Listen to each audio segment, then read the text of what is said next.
আমাদের দাবি মানতে হবে টয়লেটে সব তেলা ফুকা মারতে হবে আমাদের দাবি মানতে হবে ভাইয়া ভাইয়া এখানে কি নিয়ে আন্দোলন চলে? আমার এই ভাইয়ের টয়লেটে অনেক তেলা ফুকা, যার কারণে উনি ঠিক মতো টয়লেট করতে পারতেছে না, সেজন্য আমরা একটা আন্দোলন করতেছি এখানে। কি বলেন ভাই, এত রকম আন্দোলনের নাম শুনলাম, এটা শুনলাম না ভাই। ভাই এদেশে সব সম্ভব, ভাই সব সম্ভব। আমাদের দাবি মানতে হবে টয়লেটে সব তেলা ফুকা মারতে হবে আমাদের দাবি মানতে হবে এই বাইকে ফসরাপ করতে হবে আমাদের দাবি মানতে হবে এই বাইকে ফসরাপ করতে হবে ভাইয়া ভাইয়া এখানে কি নিয়ে আন্দোলন চলে? ভাই আমার এই ভাইটা আজকে 3 দিন যাবত ফসরাপ করতে পারতেছে না, ওনাকে ফসরাপ করানো নিয়ে আমরা একটা আন্দোলন করতেছি এখানে। কি বলেন ভাইয়া, এত রকম আন্দোলন শুনলাম, প্রস্রাব নিয়ে তো আন্দোলন শুনলাম না ভাই ভাই। এই দেশে যখন তখন যে কোনো জায়গায় যে কোনো কিছু নিয়ে আন্দোলন করা যায়, ওনাকে নিয়ে একটা আন্দোলন করলে আপনার কি কোনো সমস্যা আছে? না না ভাইয়া, আপনারা চালিয়ে যান। আমাদের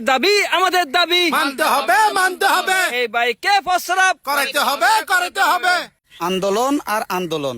একটু আগে দেখলাম তেলাপোকা নিয়ে আন্দোলন, এখন দেখতেছি প্রস্রাব করানো নিয়ে আন্দোলন। আরো কত আন্দোলনের সম্মুখীন হতে হবে তা আমাদের জানা নেই। আমি শাখাওয়াত হোসেন অপু, চ্যানেল চক্কর বক্কর, চট্টগ্রাম।